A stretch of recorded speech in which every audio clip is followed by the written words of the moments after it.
राष्ट्रीय पोषण माह का विकासखंड दिंडोरी अंतर्गत महिला एवं बाल विकास परियोजना दिंडोरी के द्वारा नगर के आनंदम दीदी कैफे में कार्यक्रम आयोजित किया गया।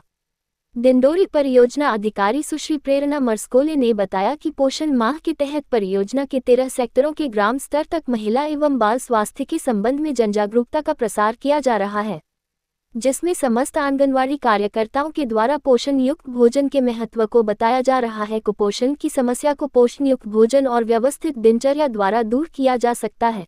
इसी संदेश को जनता तक पोषण माह में पहुंचाया जा रहा है।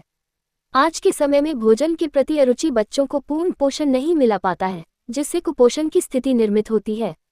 इस स्थिति में बच्चों को पूर्ण पोषणयुक्त आहार उपलब्ध कराने के लिए दिंडोरी परियोजना के 13 सेक्टर की आंगनवाड़ी कार्यकर्ताओं ने विभिन्न प्रकार के पोषणयुक्त व्यंजन बनाए, जिससे स्वाद के साथ पोषक तत्वों की पूर्ति भी आसानी से की जा सकती है।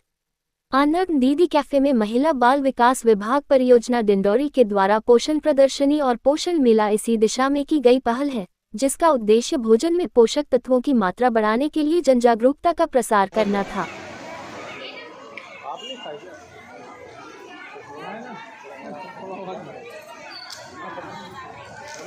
लोगों ने राष्ट्रीय पोषण माह का कार्यक्रम का समापन किया है, जो 1 सितंबर से लेकर 30 सितंबर तक आयोजित था, जिसका समापन आज परियोजना स्तरीय किया गया है। आज दीदी कैफे में क्या क्या आइटम रखे गए, किस तरीके के? यहाँ सारी पौष्टिक चीज़ों को हम लोगों ने सभी आंगनवाड़ी कार्यकर्ता है जो मेरी 13 सेक्टर की लड़कियाँ हैं उन सबसे बुलवाया है। यहाँ पे जैसे यहाँ का ट्रेडिशनल फूड है, कोदू कुटकी है, यहाँ के मक्के के आइटम हैं और आपका पेज है, आपके यहाँ पे भाजियाँ हैं। इस तरीके के सारे आइटम की व्यंजन प्रदर्शनी लगाई गई है।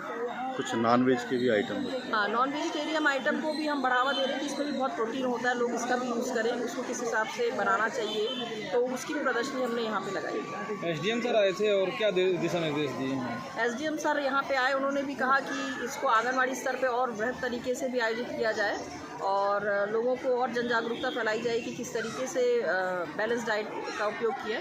तो ये उनके निर्देश। कार्यक्रम का मुख्य उद्देश्य क्या था मैडम? कार्यक्रम का मुख्य उद्देश्य है कि हमको अपने दैनिक जीवन में किस तरीके का भोजन का सेवन करना चाहिए, वो मुख्य उद्देश्य है।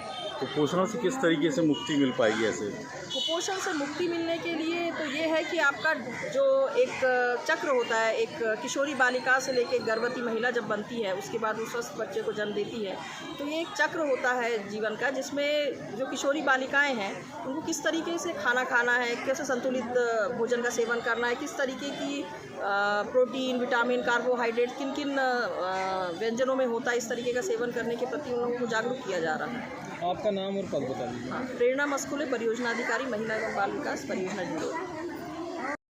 हाँ, देखिए, महिला बाल विकास के तरफ से ये हर साल में एक बार पोषण माह का आयोजन किया जाता है, जो 1 सितंबर से लेकर 30 सितंबर तक हमारे यहाँ दिंडोरी जो ब्लॉक है उसमें आयोजित किया गया था।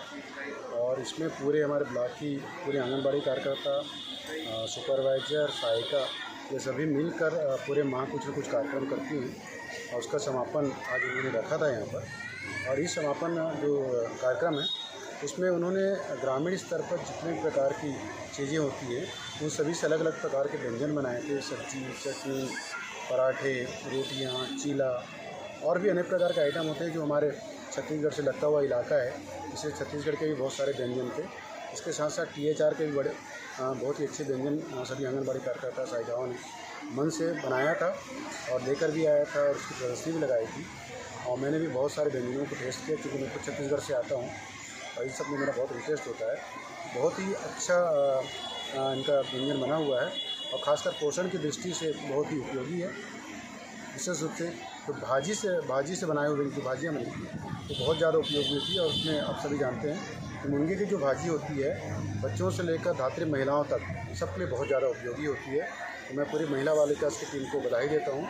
इस तरह का उन्होंने पोषण माह का आयोजन किया और यह समापन समारोह रखा था। और इस तरह के व्यंजन को बनाकर खिलाने के लिए मैं चाहूँगा कि पूरी आंगनबाड़ी कार्यकर्ताओं को निर्देशित करें, ग्रामीण स्तरों पर भी घरों में जाकर जो हमारी माएँ, बहनें, चाचियाँ होती हैं उन सभी को प्रोत्साहित करें कि घर में जो घर की बाड़ी में, घर में जो चीज़ें पाई जाती हैं उन सभी से व्यंजन बनाएं और अपने बच्चों को खिलाएं, ताकि बच्चे पूर्ण रूप से विकसित हों, पोषण से संबंधित हो और अच्छे पढ़े लिखे, कूदें और बड़े हों और विकसित भारत की संकल्पना को साकार करें। Thank you.